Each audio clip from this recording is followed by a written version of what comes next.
बोलिए प्रेम से श्री सद्गुरु महाराज की जय। श्री सद्गुरु महाराज की जय। श्री सद्गुरु महाराज की जय। नमामि अमित ज्ञान रूपं कृपालं अगम बोध दाता सुबुद्धि निधि विशालम् क्षमाशील यति धीर गंभीर ज्ञानम् धर्म कील गृहधीर समधीर ध्यानम् जगत त्राणकारी अघारी उदारम् भगत प्राण रूपं दयापुण्यकारम् नमो सतगुरुम ज्ञान दाता सुस्वामी नमामि नमामि नमामि नमामि नमामि नमामि नमामि नमामि महाराज सद्गुरु है राजन को राजा है जिनकी कृपा से सर्व काजा भने में ही सोई परम गुरु नमामि नमामि नमामि नमामि नमामि नमामि नमामि नमामि। श्री सद्गुरु महाराज की जय। अव्यक्त रूप में परमाराध्य संत सद्गुरु महाराज के पावन कमल चरणों में बारंबार नमन। आदरणीय सत्संग प्रेमी गुरुजनों, भक्तिमती माताओं एवं धर्मशीला बहनों, आप लोगों को सर्वविदित हो चुका है कि यह संतमत सत्संग का आयोजन हर वर्ष की भांति इस वर्ष भी हमारे बसंत जी की माता श्री ने माघी पूर्णिमा के उपलक्ष्य में घर परिवार के समस्त लोगों ने मिलजुल कर स्वेच्छा अनुसार सुख और शांति के लिए यह संतमत सत्संग का आयोजन किए। इस संतमत सत्संग के द्वारा ज्ञान योग युक्त एकमात्र ईश्वर भक्ति का संदेश दिया जाता है, उपदेश दिया जाता है। प्रत्येक प्राणी मात्र को बोध कराया जाता है कि ज्ञान क्या है, योग क्या है, भक्ति क्या है, जीव क्या है, माया क्या है, ब्रह्म क्या है। इन सभी रहस्यमयी बातों का ज्ञान सत्संग के माध्यम से यह जो जीव अबोध बना हुआ है, सत्संग श्रवण करते करते एक दिन वह सुबोध और परम ज्ञानी हो जाता है। अभी संत स्तुति और गुरुवंदना से पाठ का शुभारंभ हुआ। हम लोगों ने अति ही मनोयोग पूर्वक भक्ति युक्त ढंग से पाठ का श्रवण किया। तत्पश्चात श्री रामचरितमानस सार सटीक तृतीय सोपान अरण्य कांड से भी हम लोगों ने पाठ का श्रवण किया। पाठ के क्रम में हम लोग नवधा भक्ति के संबंध में भगवान श्री राम के मुखारविंद से माता सबरी को उपदेश करते हुए श्रवण कर रहे थे। माता सबरी बड़ी उच्च कोटि की भक्तिन थी। वह भक्ति के परम प्रकाष्ठा को प्राप्त कर चुकी थी। उसको कुछ पाने के लिए शेष बाकी नहीं था।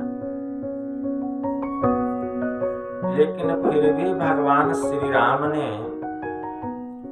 माता सबरी को नवधा भक्ति का उपदेश किए। कारण क्या है? क्योंकि माता सबरी सुयोग्य थी और ज्ञान का उपदेश करने के लिए सुयोग्य पात्र की ही आवश्यकता होती है। माता सबरी भक्ति के सभी अंगों में प्रांगत थी, कुशल थी, निपुण थी। वह भक्ति की परम प्रकाष्ठा को प्राप्त कर चुकी थी। इसीलिए भगवान श्री राम ने अंत में कहा, नौ माह एकौ जिन्हके होई, नारी पुरुष सचराचर कोई, असोई अतिशय प्रिय भामिनी मोरे, सकल प्रकार भगति दृढ़ तोरे। ऐ सबरी, मैं तुमसे 9 प्रकार की भक्ति का मैंने तुमको उपदेश किया। अगर इस 9 प्रकार की भक्ति में कोई एक भी प्रकार की भक्ति करता, चाहे वह नर हो, नारी हो या नपुंसक ही क्यों न हो, हे सबरी, वह मुझे अतिशय प्यारा है। लेकिन तुम में तो सभी प्रकार की भक्ति भरी पड़ी हुई, सभी प्रकार की भक्ति में तुम पूर्ण हो। तो जब माता सबरी सभी प्रकार की भक्ति में पूर्ण थी, तो भगवान ने माता सबरी को उपदेश क्यों किया? इसलिए प्रभु श्री राम ने माता सबरी को माध्यम बनाया और माध्यम बना करके संसार के समस्त मानवों को नवधा भक्ति का उपदेश किया कि हमारी भक्ति किस प्रकार होनी चाहिए। माता सबरी एकदम नीच जाति की थी, एकदम नीच। गोस्वामी जी ने इसका वर्णन किया है, जातिहीन, जाति में सबसे हीन मतलब नीच जाति के, अघ जन्म मही, मुकुट किन्ह असनारी, महामंद मन सुख चाहसी, ऐसे ही प्रभु विसारी। मतलब महामंद, अत्यंत नीच जाति की, जो कि पाप के घर में प्रकट हुई, जन्म ली, ऐसी स्त्री को भगवान ने क्या किया? पवित्र कर दिया। अरे मन, तू मूर्ख है, महामंद है, जो ऐसे प्रभु को विसार करके, ऐसे राम को छोड़ करके तो सुख पाने की चाहना करता है, तू महामंद। इसीलिए गोस्वामी जी ने लिखा है मानस में, कही कथा सकल बिलो की हरि, मुख हृदय पद पंकज धरे, तजी योग पावक देह, हरि पद लीन भई जहाँ नहीं फिरे। नर विविध कर्म अधर्म बहुमत शोक प्रद सब त्याग हूँ। अविश्वास करी कह दास तुलसी राम पद अनुराग हूँ। सभी प्रकार की कथाओं को भगवान श्री राम के मुखारविंद से सुन माता सबरी प्रभु श्री राम के चरणों को अपने हृदय में धारण करके और उनके मुखारविंद मुख को निहारती हुई योगा अग्नि में माता सबरी ने अपनी देह का परित्याग कर दिया और देह का परित्याग करके हरि के उस पद में जाके समा गई, परमात्मा के उस पद में जाकर के समा गई जहां से फिर वापस आना नहीं। नर विविध कर्म अधर्म बहुमत शोक प्रद सब त्याग। हे मनुष्यों, इस संसार में नाना प्रकार के कर्म अधर्म मत मतांतर फैले हुए, बहुत तरह के मत हैं, बहुत तरह के कर्म हैं, धर्म अधर्म पाप पुण्य फैला हुआ है, नाना प्रकार के मत मतांतर फैले हुए। अरे मूर्ख मन, तुम उनसे अपने मन को हटाओ और राम की भक्ति करो, एक ईश्वर की भक्ति करो। शोक प्रद सब त्याग हूँ, इन सब से अपने मन को हटाकर विश्वास करी कह दास तुलसी। मैं विश्वास के साथ कहता हूँ राम पद अनुराग हूँ। अगर तुम अपने जीवन में सुख चाहते हो, अगर तुम अपने जीवन में शांति चाहते हो तो एक राम का भजन करो, एक राम की भक्ति करो। अगर सुख चाहते हो राम की भक्ति करनी पड़ेगी, लेकिन जानना पड़ेगा कि वह राम कौन, जिस राम की हमें भक्ति करनी है वह राम कौन। क्या वे राम राजा दशरथ के पुत्र हैं? एक बार संत कबीर साहब के पास कुछ तर्क वितर्क करने वाले लोग पहुंचे और संत कबीर साहब से कहते हैं, बाबा आप किस राम के नाम की माला जपते हैं? जरा मुझे भी बताइए कि आप किस राम के नाम की माला जपते हैं? तो बाबा कहते हैं, क्या राम बहुत सारे हैं? राम तो एक है, मैं उसी एक राम के नाम की माला जपता हूं। कहा कि नहीं बाबा, राम तो बहुत प्रकार के हैं। एक राम दशरथ घर बोले, एक राम घट घट डोले, एक राम का सकल जग पसारा और एक राम जो सबसे न्यारा। तो आप बताइए, आप किस राम की भक्ति करते हैं? किस राम के नाम की माला जपते हैं? तो संत कबीर साहब कुछ देर के लिए सोच में पड़ गए। उसके बाद उन तर्क वितर्क करने वाले लोगों से कहते हैं, देखो मैं तुम्हारे सवाल का जवाब अवश्य दूंगा, लेकिन इसके पहले तुमको मेरा भी एक सवाल का जवाब देना पड़ेगा। तुम मेरे उस सवाल का जवाब दे दो तो मैं भी तुम्हारे सवाल का जवाब दे दूंगा। तो वे लोग कहते हैं, कहिए बाबा आपका सवाल क्या है? तो संत कबीर साहब कहते हैं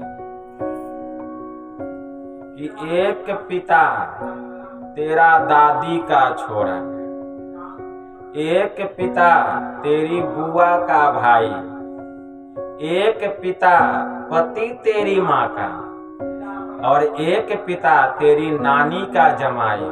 बता तेरे कितने बाप हैं मेरे भाई?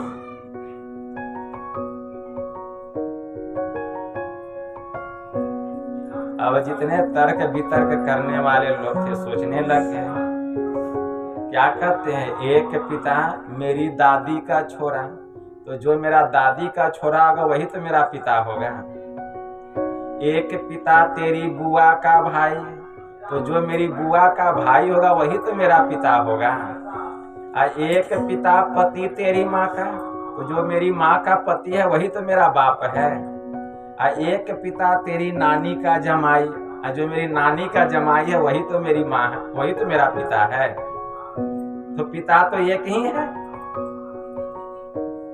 तो वे चारों कहते हैं, जितने लोग तर्क वितर्क करने वाले लोग थे, कहते हैं बाबा जो पिता मेरी दादी का छोरा वही पिता मेरी बुआ का भाई, और जो पिता मेरी बुआ का भाई वही पिता पति मेरी माँ का, और जो पिता पति मेरी माँ का वही पिता मेरी नानी का जमाई। तो संत कबीर साहब कहते हैं कि बस यही तुम्हारा जवाब है। जो राम दशरथ घर बोले वही राम घट घट डोले, और जो राम घट घट डोले वही राम का सकल जग पसारा, और जो राम का सकल जग पसारा वही राम सबसे न्यारा। मतलब राम तो एक ही है, जैसे पिता एक ही है उसी प्रकार राम एक है, राम अनेक नहीं है, वह एक ही राम है। गोस्वामी जी ने मानस में लिखा, भगत हेतु भगवान प्रभु राम धरऊ तनु भूप, किए चरित पावन परम प्राकृत नर अनुरूप, जथा अनेकन भेष धरी नृत्य करई नट कोई, सोई सोई भाव देखावई आपुन होई न। भक्तों की रक्षा करने के लिए भगवान प्रभु जो परमात्मा है वे मनुष्य का शरीर धारण किए हैं और राजा के घर में राजकुमार बन के जन्म किए चरित पावन ब्रह्म, और उन्होंने अपना पावन पवित्र चरित्र को चरित्रार्थ करके दिखलाया है। प्राकृत नर अनुरूप जथा अनेकन भेष धरी नृत्य करई नट कोई। जैसे बहुरूपिया देखते हैं, जो बहुरूपिया होता है, जो नाटक में ड्रामा में भाग लेता है, व्यक्ति एक ही रहता है लेकिन बहुत तरह का रूप रंग बना बना करके दिखलाता है। कभी बहुरूपिया जो है वह चोर बन जाता है, कभी डाकू बन जाता है, कभी जोकर बन जाता है और कभी साधु बन जाता है। तो व्यक्ति तो एक है लेकिन जो जो हमको अच्छा लगा वही वही वह रूप धर धर करके हम लोगों को दिखा दिया। तो क्या वह बहुरूपिया चोर हो गया, डाकू हो गया, साधु हो गया, जोकर हो गया? अरे वह तो जो है वही है। तो जथा अनेकन भेष धरी, उसी प्रकार वे जो परमात्मा है, वे जो राम है, नाना प्रकार का भेष धारण करके हम लोगों को दिखलाएं जो हमको अच्छा लगा, जो हम देखना चाहते थे वैसा बन के वे हमको दिखला दिए।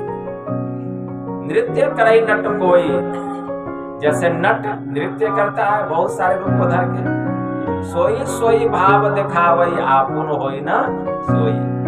वह वही वही बनकर दिखा दिया लेकिन वह वही वही नहीं हो गया। लेकिन हम लोगों का दुर्भाग्य है कि हम उसको वही वही समझने लग गए। यह हमारा दुर्भाग्य। वही राम है, वही राम है। भक्तों की रक्षा करने के लिए वे जो परमात्मा है इस संसार में आते हैं। भगवान महायुगेश्वर श्री कृष्ण ने कहा, यदा यदा हि धर्मस्य ग्लानिर्भवति भारत अभ्युत्थानं धर्मस्य तदात्मानं सृजाम्यहम् परित्रणाय साधूनां विनाशाय च दुष्कृतां धर्म संस्थापनार्थाय संभवामि युगे युगे। और इसी को गोस्वामी जी ने मानस में लिखा, जब जब होई धर्म की हानि, बारही असुर अधम अभिमानी, करही अनीति जाई नहीं वरनी, असीलई विप्र धेनु सुरधरनी, तब तब प्रभु धरी विविध शरीरा, हरहि कृपा निधि सज्जन। इसीलिए भगवान इस भूतल पर आते हैं, इस अवितल पर, इस वसुंधरा पर आते हैं धर्म की रक्षा करने के लिए, धर्म की रक्षा करने के लिए। जब जब धर्म का पतन होने लगता है, अधर्म का उत्थान होने लगता है, जब जब पापी लोग इस संसार में बढ़ जाते हैं और सज्जनों पर, साधुओं पर अत्याचार, दुराचार करने लगते हैं, तब तब भगवान किसी न किसी रूप में अवतार लेते हैं, सृजन करते हैं, अवतार लेते हैं और साधुओं की, सज्जनों की रक्षा करते हैं और दुर्जनों का, राक्षसों का, पापियों का संहार करते हैं और पुनः फिर से इस भारत में धर्म की स्थापना करते हैं। इसीलिए तो भगवान आते हैं, इस रूप धर धर के आते हैं, लेकिन वे वही नहीं हो जाते हैं, लेकिन हम लोग उनको वही समझने लग जाते हैं। राम को जानना बहुत दूर है, बहुत दूर है।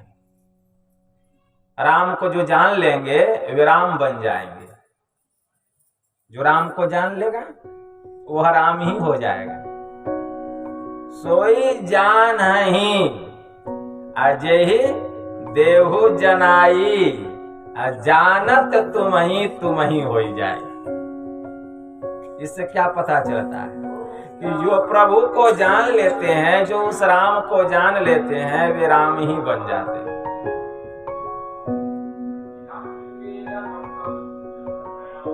उस राम को जानना बहुत कठिन है। भगवान ने कहा, श्रीमद् भगवत गीता में एक मंत्र आया है, बड़ा सुंदर मंत्र है। अव्यक्तम व्यक्ति मापनम मन्यते माम बुद्धयः, परम भावम जानान्तो ममाभयम नूतमम्। हे अर्जुन, यद्यपि मैं अव्यक्त हूं, भगवान तो बार बार कह रहे हैं, मैं अव्यक्त हूं, निर्गुण निराकार से भी परे हूं, मेरा कोई रंग रूप नहीं है, मेरा कोई आकार प्रकार नहीं है। बिनु पग चलई सुनई, बिनु काना कर, बिनु कर्म करई विधि नाना, आनंद रहित सकल रस भोगी, बिनु वाणी वक्ता बर जोगी, तन बिनु परस नयन, बिनु देखा ग्रही घ्राण, बिनु वास असेखा, अस भांति अलौकिक करनी, महिमा जासु जाय नहीं बरनी। वह राम ऐसा है, वह परमात्मा ऐसा है। तो भगवान अपने मुखार बिंद से कह रहे, अव्यक्तम। हे अर्जुन, यद्यपि मैं अव्यक्त हूं, व्यक्ति मापनम मन्यते। हे अर्जुन, मैं अव्यक्त हूं, लेकिन मूर्ख लोग, अज्ञानी लोग मुझे व्यक्त और शरीरधारी समझते। माम बुद्धय परम भावम जानान्तो ममाभयम नूतमम्। लेकिन यह बात सत्य नहीं है, यह बात सत्य नहीं है। जो मेरा अव्यक्त स्वरूप है वही सत्य है, और उसको जो जानता है वही मुझको पहचानता है। तो प्रभु के अव्यक्त स्वरूप को जानना पड़ेगा। वह अव्यक्त स्वरूप, परमात्मा का अनंत स्वरूप, उसका ज्ञान कैसे होगा? माता सबरी जानती थी प्रभु के अव्यक्त स्वरूप, इसीलिए वो उनमें जाके समा गई। उस अव्यक्त स्वरूप का ज्ञान प्राप्त करने के लिए ध्यान करना पड़ेगा। बिना ध्यान का ज्ञान नहीं हो। बिना ध्यान का ज्ञान होता है क्या? बिना ध्यान का ज्ञान नहीं होता, क्योंकि ज्ञान जो है वह दो प्रकार से होता है। एक होता है जानकर और दूसरा होता है पहचान कर। जानकर ज्ञान हम कुछ कह रहे हैं और आप हमारी बातों को सुन रहे हैं तो ज्ञान हो रहा है। तो यह जानकर ज्ञान हो रहा है कि उस परमात्मा की हम भक्ति कैसे करेंगे, उस अव्यक्त स्वरूप का ज्ञान कैसे होगा, उसकी पहचान कैसे होगी। सुन करके बौद्धिक रूप में यह ज्ञान हो रहा है। तो यह भी पूरा ज्ञान नहीं है, इसको अधूरा ज्ञान कहा गया। पूरा ज्ञान कब होता है? पहचान करके। तो पहचान करके ज्ञान कैसे होगा? योगिक क्रिया के द्वारा साधन करते करते जब हम समाधिस्थ हो जाते हैं, जब यह चेतन आत्मा शरीर के सभी आवरणों से अपने को अलग कर लेती है, जब यह केवल्य दशा को प्राप्त करती है, जब यह अकेली हो जाती है, जब जड़ से चेतन अलग हो जाता है, जब स्वतंत्र हो जाता है यह आत्मा, उस दशा में, उस स्थिति में, उस कंडीशन में सबसे पहले जीव को अपना ज्ञान होता है। जैसे आप सोए हुए और जब आपकी नींद टूटती है तो पहले किसका ज्ञान होता है? पहले अपने शरीर का ज्ञान होता है कि मैं जग गया। अपना हाथ पांव देखते हैं कि मैं कहाँ सोया हुआ था, जग गया।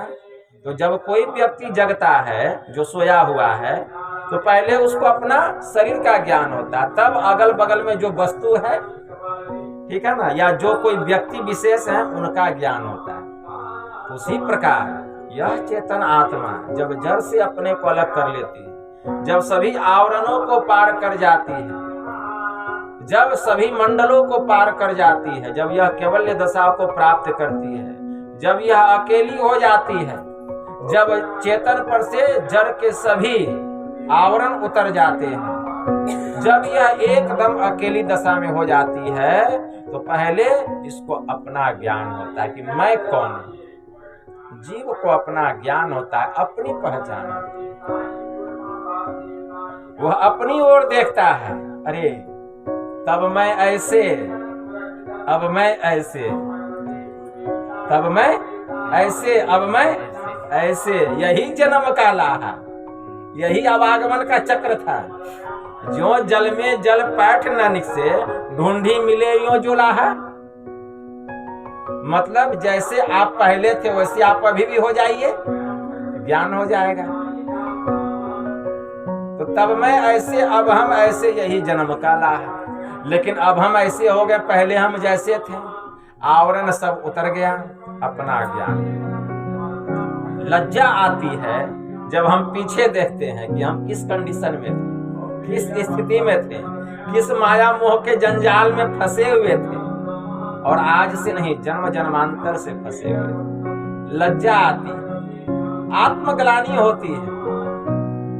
अब हम आजाद हो गए, अपना ज्ञान हो गया, नरक से छूट गए, नरक में हम पड़े हुए थे।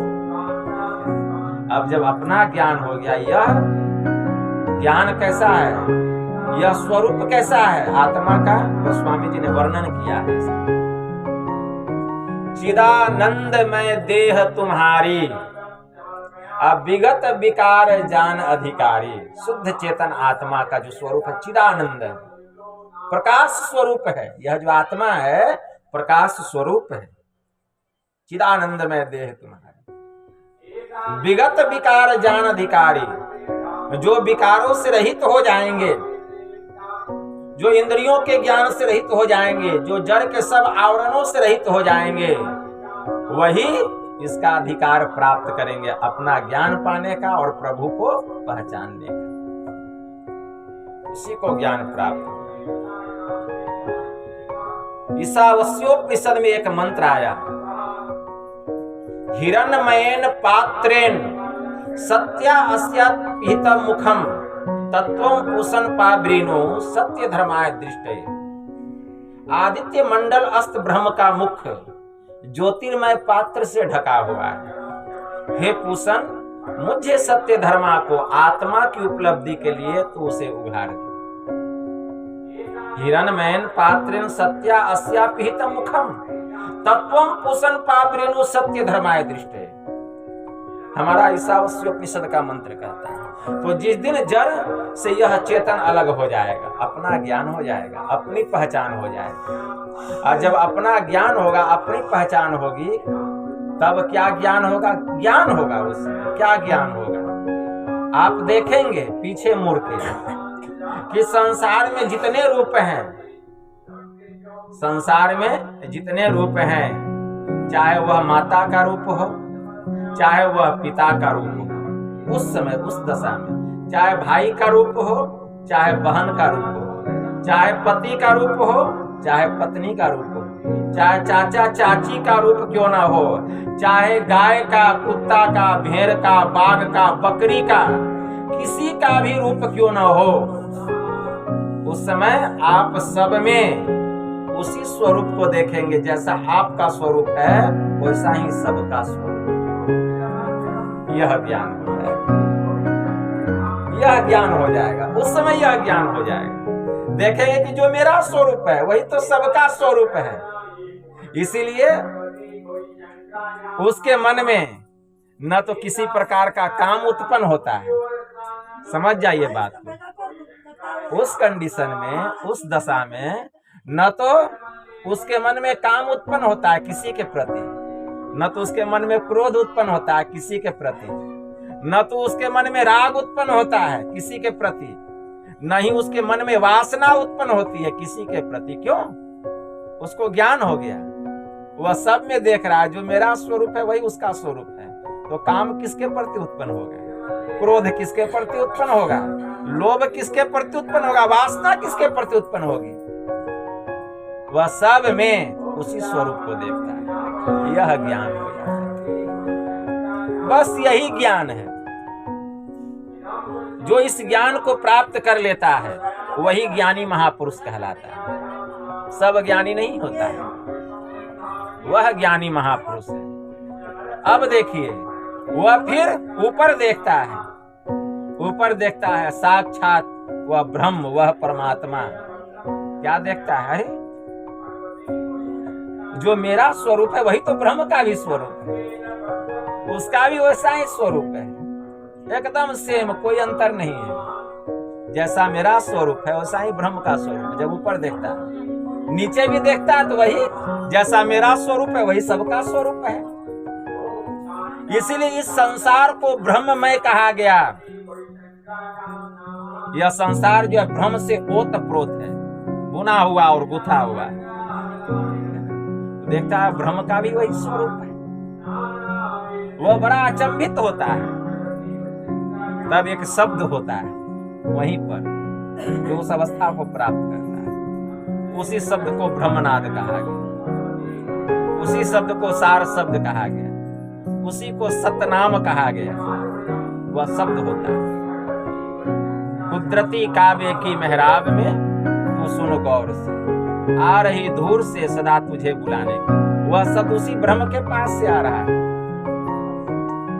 जब हमारी शुद्ध चेतन आत्मा, यह जो चिदानंद में स्वरूप है, जैसे उस शब्द को सुनती है, लगता है कि उस शब्द में जाकर के वह समा गई। यह सूरत लय हो जाता है, मतलब उसी में जाके फना हो जाता है, फना हो जाता है।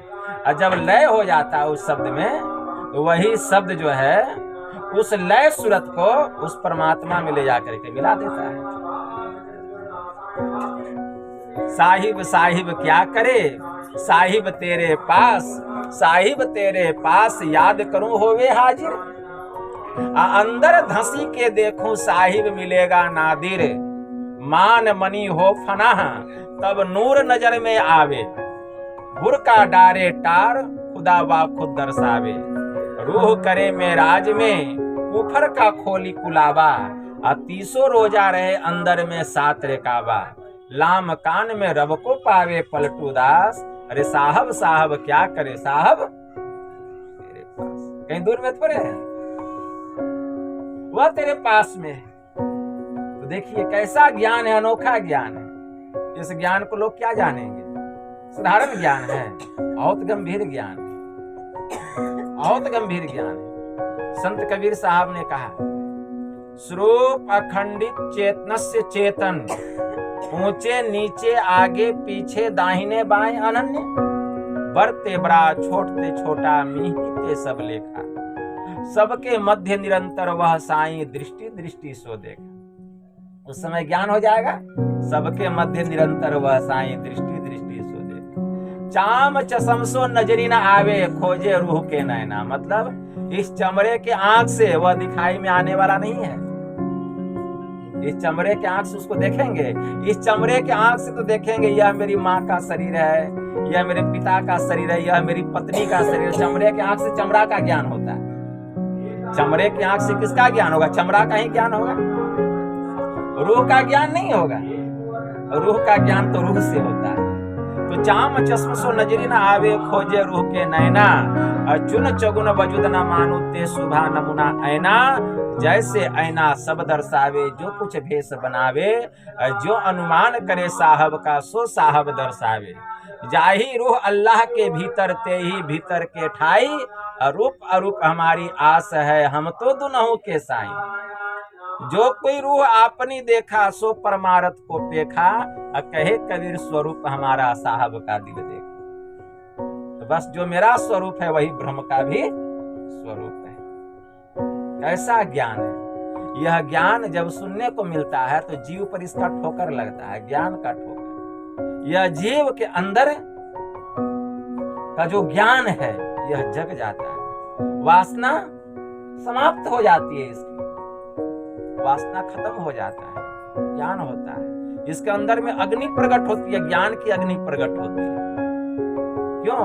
क्योंकि यहाँ तो हमारे पिता परमेश्वर की चर्चा हो रही है, जिसका हम अंश है। यह जीव जिसका अंश है, तो स्वाभाविक है कि जो जिसका अंश है, ठीक है ना, तो अंश में गुण होता है अंशी के पास जाने, अंशी से मिलने का उसमें स्वाभाविक गुण होता है। यह जीव जगता है। तो इस ज्ञान को प्राप्त करना, यह ज्ञान। तो संसार के सभी प्राणियों में एक ब्रह्म को देख लेना, यह ज्ञान हो गया। अब विज्ञान किसको कहा गया? विज्ञान किसको कहा गया? एक ब्रह्म में ही सबको देखना। जैसे हम उस ब्रह्म में जाकर के मिलते हैं तो देखते हैं कि ब्रह्म में ही सब कुछ समाया हुआ है, ब्रह्म से कहीं भी कुछ खाली नहीं है। यह पिंड ब्रह्मांड, अपरा प्रकृति परा प्रकृति, सब कुछ उस परमात्मा में समाया हुआ है। यह है विज्ञान। अब ज्ञान और विज्ञान की प्राप्ति। तो माता सबरी जो थी, ज्ञान और विज्ञान में प्रांगत थी, पूर्ण थी माता सबरी। तब न भगवान श्री राम ने कहा, जोगी वृंद दुर्लभ गति जोई, तो कह आज सुलभ भई सोई। मम दर्शन फल परम अनुपा, जीव पावहि निज सहज स्वरूपा। मेरे दर्शन का उपमा रहित फल यही है सबरी, कि जीव अपने आत्म स्वरूप को प्राप्त कर लेता है, मेरे सहज स्वरूप को प्राप्त कर लेता है, जो कि जोगियों को दुर्लभ है, जोगियों को दुर्लभ है। लेकिन आज तुझे वह गति प्राप्त हो गई, आज तुझे वह गति सुलभ हो गई। उस गति को प्राप्त करना है। हम न स्त्री है न पुरुष हैं, हम सब उस परमात्मा के अंश हैं। यह आत्मा जो है न स्त्री है न पुरुष है। शरीर स्त्री का है, शरीर पुरुष का है, लेकिन आत्मा न स्त्री है न पुरुष। तो शरीर से क्या मतलब? शरीर जो है यह मिटने वाला है, शरीर नाशवान है, शरीर में परिवर्तन होता है, लेकिन आत्मा में कोई परिवर्तन नहीं होता है। इसीलिए ज्ञान प्राप्त करने का साधन क्या है? यह शरीर ही है। ज्ञान प्राप्त करने का साधन यह शरीर है। जब शरीर रहेगा तभी आप इस ज्ञान को प्राप्त करेंगे, और यही मनुष्य का शरीर जो है उस ज्ञान को प्राप्त करा सकेगा जीव को। इसीलिए कहा गया, जब तक इस शरीर में जीव है उस ज्ञान को प्राप्त कर लीजिए। केनोपनिषद में मंत्र क्यों आया? यह चेदी दथ सत्यम अस्ति, न चेदी हा वेदिन महति विनिष्टिः भूतेषु भूतेषु विचित्य धीरा कृत्यास्माद् लोकात् मृता भवन्ति। अगर इस जन्म में ब्रह्म को जान लिया तब तो बहुत अच्छा है, और नहीं जान पाया तब तो बहुत भारी हानि। अशरीरम शरीरे स्वनवस्थे स्वस्थितम महानतम विभूमात्मानं मत्वा धीरो न सोचति। जो सभी शरीरों में शरीर रहित है, जो सभी अनित्यों में नित्य स्वरूप है, उस महान आत्मा को जानकर मनुष्य कभी शोक नहीं करता। अरे शोक तो तब है जब तक कि हमको अपना ज्ञान नहीं हुआ। जिस दिन अपना ज्ञान हो जाएगा फिर शोक कैसा, शोक सब समाप्त हो जाएगा। तो इसी के लिए यह शरीर मिला है, शोक से छुटकारा पाने के लिए, दुखों से छुटकारा पाने के लिए यह शरीर मिला, माध्यम है। यह शरीर जो है माध्यम है, क्योंकि इसी शरीर के द्वारा हम परमात्मा की भक्ति कर सकते हैं। इसीलिए यह शरीर जो है, यह मनुष्य का शरीर सबसे सर्वश्रेष्ठ शरीर बताया, सबसे सर्वश्रेष्ठ। जितने मनुष्य तनधारी हैं प्रभु भक्ति कर सकते सभी, अंतर व बाहर भक्ति कर घटपट हटाना। यह मनुष्य का शरीर। आप कितने भाग्यवान हैं, हम लोग कितने सौभाग्यशाली हैं कि यह मनुष्य का शरीर मिला। लेकिन हम इस शरीर को विषय भोग में बर्बाद कर दिए। विषय भोग, यह विषय क्या है? विषय ही विष है। विषय जो है यह बड़ा मीठा लगता है, लेकिन इसका परिणाम जो है एकदम बुरा होता है।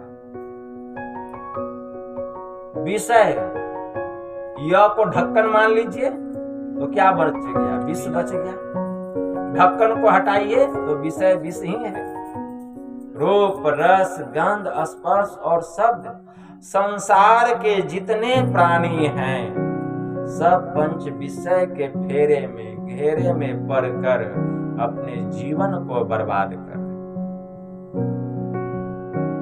संत कबीर साहब ने कहा, मन पांचों के वश में पड़ा, मन के वश नहीं पांच, अपने अपने स्वाद में सब ही नचावे ना।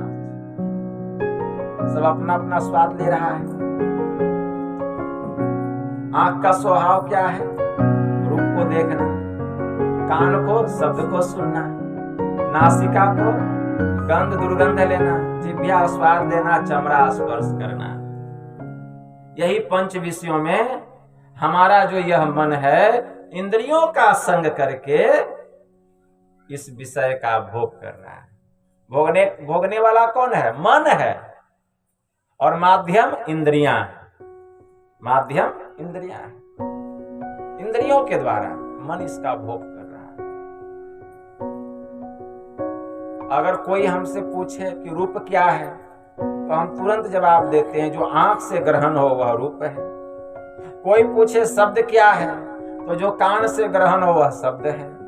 कोई पूछे गंध क्या है तो नासिका से जो ग्रहण हो गंध है। कोई पूछे स्वाद क्या है तो जिह्वा से जो ग्रहण हो वह स्वाद है। उसी तरह से कोई पूछे कि परमात्मा क्या है तो चेतन आत्मा से जो ग्रहण हो वही परमात्मा। क्योंकि परमात्मा जो है इंद्रियों का विषय नहीं है, वह तो चेतन आत्मा का विषय है। केवल शुद्ध चेतन आत्मा के द्वारा ही उसको ग्रहण किया जा सकता है। इसीलिए कठोपनिषद में मंत्र आया है, नायमात्मा प्रवचनेन लभ्यो न मेधया न बहुना श्रुतेन यमे वैस्विनोते तेन लभ्यस आत्मा विविर्नुते तनु स्वाम। यह आत्मा नाना प्रकार के वेदाध्ययन के द्वारा ग्रहण होने योग्य नहीं है। न मेधया, यह आत्मा जो है बहुत अधिक धारणा शक्ति के द्वारा भी ग्रहण होने योग्य नहीं है।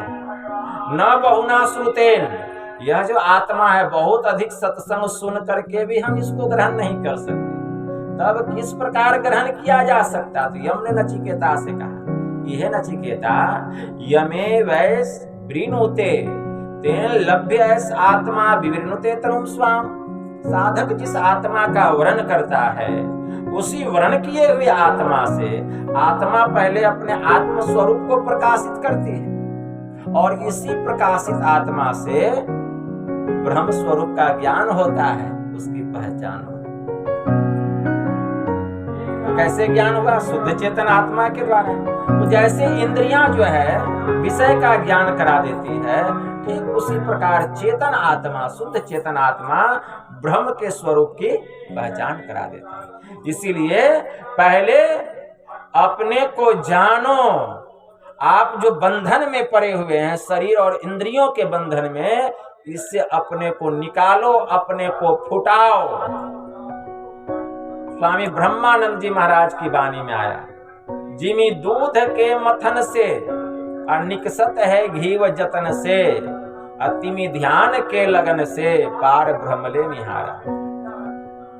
जड़ चेतन ही ग्रंथि पड़ी गई, यद्यपि मृषा छुटत कठिनाई। इसी से छूटना बहुत मुश्किल है। परिवार से कोई अपने को अलग कर सकता है, लेकिन मन से अपने को अलग कर लीजिए, शरीर से अपने को अलग कर लीजिए, इंद्रियों से अपने को अलग कर लीजिए। कहीं भी आप जाएंगे शरीर आपके साथ रहेगा, शरीर तो रहेगा ही। इसीलिए आप कहीं भी रहिए, लेकिन अपने को अपने से अलग कीजिए, इस शरीर से अलग कीजिए।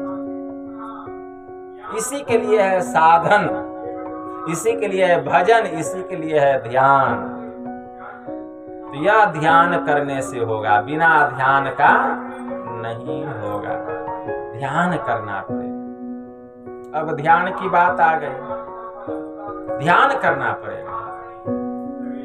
लोग कहते हैं ध्यान करने जा रहे हैं, अभी हम ध्यान नहीं करते, ध्यान अभ्यास। अभी हम लोग अभ्यास करते हैं। ध्यान तो योग का 7वां अंग है। यम, नियम, आसन, प्राणायाम, उसके बाद प्रत्याहार, तब धारणा, तब ध्यान, उसके बाद समाधि। अभी हम अभ्यास कर रहे हैं।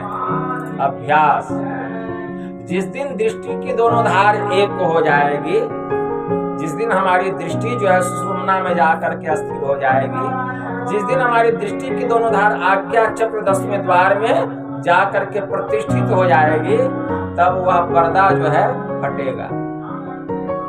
संत कबीर साहब ने कहा, संत कबीर साहब कहते हैं, वाका पर्दा खोली के सन्मुख ले दीदार, बाल स्नेही साइया आदि अंत का यार, नैनों की करी कोठरी पुतली पलंग बिछाए, पलकों की चित डारी के पिया को लिया रिझाए। कबीर कमल प्रकाश या उगा निर्मल सूर, रैन अंधेरी मिटी गई बाजत अनहद दूर। कबीरा मन निर्मल भया जैसे गंगा नीर, पीछे पीछे हरि फिरे कहे कबीर कबीर। धरनी निर्मल नासिका निरखो नयन के कोर, सहजे चंदा उगी है भवन हो तुझियो। निर्मल नासिका, वहीं पर ध्यान लगाना है, नासाग्र में ध्यान लगाना है। नासाग्र में ध्यान लगाइए। वहां अगर कुछ काल भी हमारा मन ठहरता है, कुछ काल के लिए भी, तो भगवान महायोगेश्वर श्री कृष्ण ने कहा, उत्तर गीता में मंत्र आया, मुहूर्तमपि यो गच्छे नासागरे मनसा सह, सर्वम तरति पापानम तस्य जन्म शतार्जितम। एक पल के लिए, एक मुहूर्त के लिए या एक क्षण के लिए भी जो मन सहित नासाग्र में जाकर के ठहरता है या नासाग्र में कुछ देर तक मन को रोक करके रखता है, तो सैकड़ों जन्मों का जो किया हुआ पाप है वह पाप विनष्ट हो जाता है। कितनी महिमा है उसकी। तो जिसको ध्यान का अभ्यास होगा, अभ्यास करते करते कुछ देर तक वहां धारणा होगी। इसलिए पहले अभ्यासी बनना पड़ेगा। अभ्यास कीजिए, करत करत अभ्यास की जरमती होत सुजान, रसरी आवत जात की आसीन पर परत निशान। अभ्यास करते करते वहां धारणा। भगवान शिव जी ने माता पार्वती से कहा, न ध्यानम ध्यान मिथ्याहुर ध्यानम शून्यगतम मनः तस्य ध्यान प्रसादेन सौख्यम मोक्षम न संशय। कि ध्यान को ध्यान नहीं, शून्यगत मन को ध्यान कहा गया। और उसी ध्यान की प्रीति के द्वारा जितना वहां आपका प्रेम बनेगा उतना ही आपको सुख मिलेगा। उसी प्रीति के द्वारा सुख और मोक्ष लाभ की प्राप्ति होती है।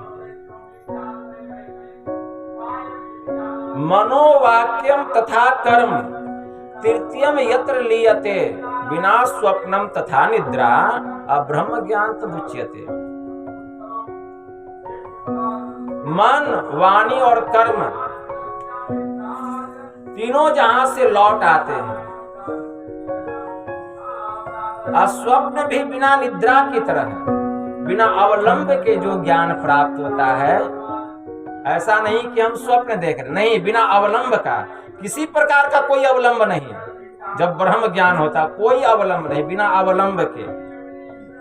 कोई स्वप्न देखते हैं कि हम संत का दर्शन कर रहे हैं, कोई स्वप्न देखते हैं कि हम गुरु महाराज का दर्शन कर रहे हैं। नहीं, यहाँ कोई अवलंब नहीं। बिना अवलंब का जो ज्ञान प्राप्त होता है वही ब्रह्म ज्ञान, कोई अवलंब नहीं, ये ब्रह्म ज्ञान।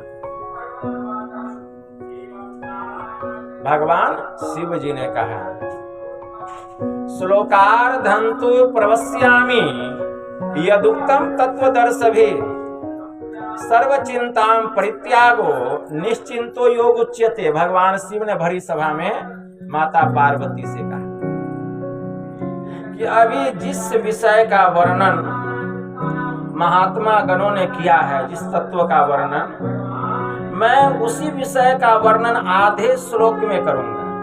सभी प्रकार की चिंताओं से मुक्त हो जाने को ही योग कहते हैं। सभी प्रकार की चिंता से मुक्त हो जाना, एकाग्र चित्त मन को। All attention without any tension is called meditation. सभी प्रकार के चिंताओं से मुक्त हो जाना, एकाग्र चित्त मन को ही ध्यान कहा गया। इसलिए मन को एकाग्र कीजिए। अभी हमारा मन चंचल है, फैला हुआ है। अब मन को एकाग्र करने के लिए क्या करना पड़ेगा? शादी ब्याह में नहीं जाना पड़ेगा, पार्टी में नहीं जाना पड़ेगा, ज्यादा घूमने फिरने के लिए नहीं जाना पड़ेगा, ज्यादा भोज भंडारा में नहीं जाना पड़ेगा, ज्यादा मार्केट बाजार नहीं करना पड़ेगा मन को एकाग्र करने के लिए। जितना आपकी दृष्टि फैलेगी ना उतना आपका मन फैलेगा। इसलिए जितना आपकी दृष्टि सिमट जाएगी उतना आपका मन सिमट जाएगा। इसलिए दृष्टि को आप मत फैलाइए। जहां जहां हम जाएंगे वहां हमारी दृष्टि जाएगी। जहां जहां हम जाएंगे वहां हमारी दृष्टि जाएगी। जितना दृष्टि जो है फैलेगा उतना मन फैलेगा। और आप मन को एकाग्र करना चाहते हैं, इसके लिए अपनी दृष्टि को एकाग्र कीजिए। इसलिए दृष्टि को समेटने की जरूरत है और इसी के लिए है अभ्यास कीजिए। अभ्यासी बनिए और दृष्टि को समेटने के लिए क्या कीजिए? एक नाम का जप कीजिए, एक रूप का ध्यान कीजिए। हमारा दृष्टि जितने रूप पर है सब रूप से सिमट जाएगा तो मन भी सिमट जाएगा। दृष्टि सिमटेगी तो मन सिमटेगा। तब दृष्टि योग की साधना कीजिए। दृष्टि योग की साधना में मन का पूर्ण सिमटाव होता है।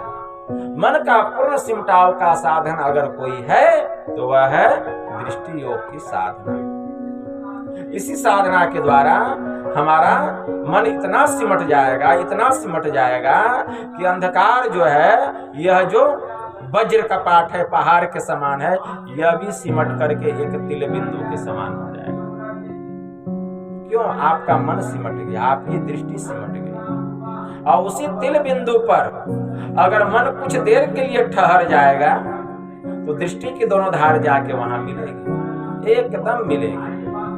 क्योंकि जहां मन रहेगा वहां दृष्टि रहेगी, जहां दृष्टि रहेगा वहां मन रहेगी। अब दृष्टि की जब दोनों धार मिलेगी इस नयनाकाश में आंख बंद करने पर जो अंधकार रूपी आकाश है, और यही अंधकार जो तिल बिंदु के समान हो गया है, दृष्टि एकदम अस्थिर हो जाएगी वहां। और दृष्टि जब अस्थिर होगी तो मन भी अस्थिर हो जाएगा, और मन की कुछ धारणा वहां बन जाएगी कुछ काल के लिए भी। तो दृष्टि की दोनों धार इस अंधकार को चिरती हुई उस बिंदु पर जाकर टकराएगी, वह तिल खिड़की खुल जाएगी।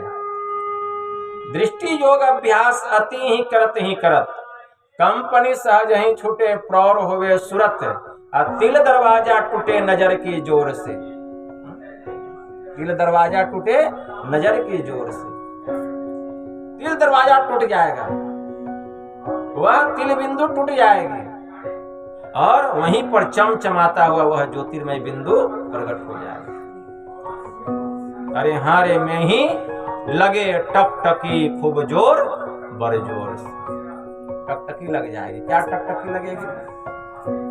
टकटकी क्या लगेगी? ज्योति मंडल की सैर झकाझक झांकिए, तिल डिग जुगनू ज्योति टकाटक ताकिए, होते बिज्जू उजियार नजर फिर न रहे, अरे हारे में ही सुरत कांपती रहे, ज्योति दृढ़ क्यों गए। तजो पिंड चढ़ी जाओ ब्रह्मांड ही, जो वीर हो पेलो सुषमन दृष्टि शिष्ट जो तीर हो, बिंदु नाद अगुवाई तुम ही ले जाएंगे, अरे हारे में ही ज्योति सहनाद की सैर कराएंगे। अब ब्रह्मांड का सैर कीजिए, तब सैर हो। इसी के लिए साधन है, इसके लिए साधना करनी पड़ेगी, इसके लिए ध्यान करना पड़ेगा, अभ्यास करना पड़ेगा, तब ये सब अनोखा नजारा, अदृश्य, ये सब दिव्य नजारा हम अपने भीतर में देखेंगे। तब देखिए मन कैसे नहीं लगता है ध्यान में। कहेंगे बाबा अब तो बहुत मन लगता है। क्यों? पहले तो नहीं लगता था, अब क्यों लगता है? अब भीतर में कुछ दिखाई देने लगा है, कुछ सुनाई देने लगा है, इसीलिए मन जो है अब लगने लगा। तो ऐसे मन लगता है ध्यान, तो मन लगाना पड़ता है, पहले मन लगता नहीं है, मन लगाना पड़ता है। और जब मन लगाएंगे तो मन लगाते लगाते एक दिन मन लगने लग जाएगा। क्यों? तो झूठमुठ खेले सचमुच होए, और सचमुच खेले बिरला कोई, और जो कोई खेले मनचित लाए, तो होते होते हो ही जाए। एक दिन हो जाएगा, एक दिन हो जाए, काम बन जाएगा। तो काम बनाना तो हमारे हाथ में, लेकिन हम बनाना ही नहीं चाहते। संत पलटू साहब ने कहा, जब संसार से नाता तोड़ आइए, टूटेगा। कहते जब संसार से नाता तोड़ आइए, तब बात पिया की बूझिए जी, तलवार दो मयान एक, किस भांति बामे कीजिए जी। हम दो नाव पर पैर रखे हैं, एक नाम है संसार का, दूसरा नाम है परमार्थ का। तो दो नाव पर कोई पैर रखेगा और सोचेगा हम पार हो जाएं, होगा? वो डूबिए जाएगा। तो जब संसार से नाता तोड़ आइए, तब बात पिया की बुझिए जी, तलवार दो मयान एक, किस भांति बामे कीजिए जी। अरे मीठे प्याले को दूर कर, यह संसार का जो प्याला है विषय का, यही मीठा प्याला है, कटु प्याला पीजिए जी। पलटू जब शीश उतारी भुई धरे, राह पिया के लीजिए। संत कबीर साहब ने कहा, जो तू भक्ति करण को चाहत है, निंदा से मत डरी हो जी। पांच छरी जो कोई सिर पर मारे, असहत बने तो सहियो जी। परत्रिया से प्रेम न करी हो, दूरी से देखी डरी जई हो जी। मूर्ख आगे ज्ञान न कथी हो, मौनी हो के रही हो जी। यह जग तो है कांटे की बारी, देखी दृष्टि पग धरी हो जी। साहब कबीर की निर्गुण गावल, महरिम हो के बुझियो जी। तो इस तरह से हमें साधना करना पड़ेगा। संसार में अगर हम अपने मन को लगा करके रखेंगे, साधना में कभी आगे नहीं बढ़ेंगे। संसार में किस तरह रहना चाहिए हमें? जैसे जल में कमल रहता है। जल का स्तर कितना भी ऊपर क्यों ना हो जाए, लेकिन उसकी पंखुड़ी को छू नहीं पाता। स्वामी रामकृष्ण परमहंस ने कहा, अमीरों के घर की नौकरानी की तरह संसार में रहना सीखो। जो अमीरों के घर की नौकरानी होती है वह क्या कहती है, यह बच्चा मेरा है, यह घर मेरा है, यह परिवार मेरा है, लेकिन उसका हृदय जानता है कि यहाँ उसका कुछ भी नहीं है, जो कुछ है उसके मालिक का है। जिस दिन मालिक का हुक्म हो जाएगा उसको इस घर से निकलना पड़ेगा। अगर काम में कोई त्रुटि हो जाए तो मालिक की धमकी का भी डर बना रहता है। उसी तरह से है संसारी जीव, तुम भी इस संसार में इसी तरह रहो, संसार में इसी तरह रहो, संसार में इसी तरह रहो, लेकिन मन में हमेशा यह ख्याल रखो इस संसार में हमारा कुछ भी नहीं है, जो कुछ है मालिक का। स्वामी रामकृष्ण परमहंस ने कहा, बंगाल में बाउल संप्रदाय के एक साधु होते हैं, ये वो एक हाथ में तंबूरा रखते हैं, दूसरे हाथ से करताल बजाते हैं। उस तरह है संसारी जीव। तुम भी एक हाथ से संसार का काम करो और दूसरे हाथ से हरि का भजन, मतलब हाथ से संसार का काम करो और मुंह से हरि का भजन करो, इसमें चूको नहीं। इस तरह संसार में तन काम में और मन राम में। संत पलटू साहब ने कहा, कमठ दृष्टि जो लाभ सो ध्यानी प्रमाण, सो ध्यानी प्रमाण सुरत से अंडा सेवे, आप रहे जल माही सूखे में अंडा देवे। जस पनिहारिन कलश भर मार्ग में आवे, कर छोरे मुख बचन चित कलसा में लावे। फनी मनी धरे उतारी आपू चरने को जावे, वह गाफिल न फिरे सुरति मनि माही रहावे। पलटू सब कारज करे सुरति रहे अलगान, कमठ दृष्टि जो लावे सो ध्यानी प्रमाण। इस तरह हमें ध्यान करना चाहिए। जैसे कछुई जब उसको अंडा देने का समय होता है तो कछुई जो है वह सूखी जमीन पर आ जाती है। आप लोग देखे हैं, कछुआ देखे हैं? तो कछुई जो होती है वह कहाँ रहती है? पानी में रहती है, नदी में, समुद्र में रहती है। लेकिन जब उसको अंडा देने का समय होता है तो वह पानी से कहाँ जाती है? सूखी जमीन पर, और आ करके वहां अंडा दे देती है। लेकिन अन्य पक्षियों के जैसा या अन्य जीवों के जैसा उसके ऊपर बैठकर उसको सेवती नहीं है। वह अंडा दे के फिर पानी में चली जाती है और पानी में सब क्रिया करती है, सब काम करती है, लेकिन अपना ख्याल जो है वह अंडे में लगा के रखती है कि मैं वहां अंडा दी हूं। उसका ख्याल, उसका सूरत अंडे में लगा हुआ रहता है और उसके ख्याल की शक्ति से, उसकी सूरत की शक्ति से वह अंडा बढ़ता है, पुष्ट होता है। और अगर इसके बीच अगर कछुई कहीं मर जाती है तो उसका ख्याल अंडे से हट गया, वो अंडा खराब हो जाता है। लेकिन अगर कछुई जिंदा है तो उसका ख्याल कहाँ लगा हुआ है? अंडे में। उसका सूरत कहाँ लगा हुआ है? अंडे में। है कहाँ वह? पानी में। और उसके सूरत की शक्ति से वह अंडा पुष्ट होता है, बढ़ता है अंडा, अंडा फट जाता है और स्वयं अपने आप बच्चा उससे बाहर निकल आता है। अब बच्चा को रास्ता दिखलाने की जरूरत नहीं है कि तुम्हारी माँ कहाँ है, वह उस अंडे से निकलता है, सीधे पानी में चला जाता है अपनी माँ के पास, उसके सूरत की शक्ति से। तो उसी तरह से हमें संसार में रहना चाहिए। संसार में रह के हम सब कामों को करें उस कछुई की तरह, लेकिन अपना ख्याल उस परमात्मा में लगा के रखें, उस परमात्मा में लगा के रखें। यह पहला उदाहरण देते हैं।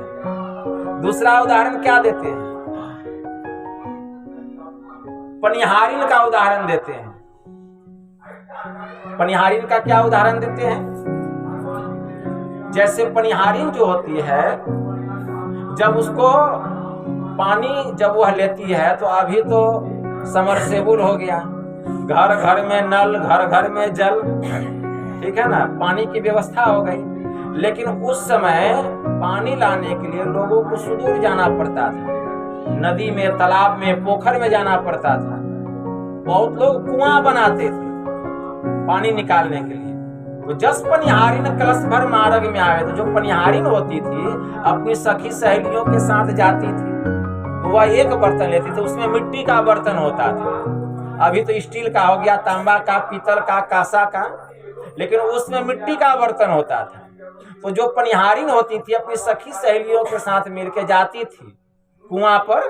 अब बाल्टी में रस्सी लगा हुआ रहता था, पानी निकालती थी, घड़ा भर लेती थी और पानी लेके चलती थी। तो घड़ा कहाँ रखती थी? एक घड़े को अपने माथे पर रखती थी और एक घड़े को अपने दाहिने हाथ से कांख में पकड़ के दबा लेती थी और एक हाथ में रस्सी बाल्टी ले लेती थी, जाती थी और अपनी सखी सहेलियों से बात भी करती थी।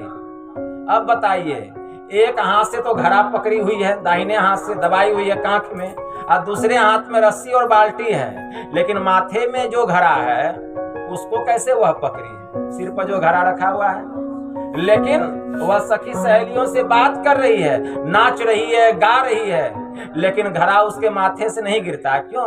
वह सब काम कर रही है, लेकिन उसका पूरा ध्यान जो है सिर पर जो घड़ा उसी घड़े पर लगा हुआ है, कहीं यह गिर न जाए। तो उसको सूरत की शक्ति से पकड़ के रखी हुई है, सूरत से, ख्याल से पकड़ी हुई है।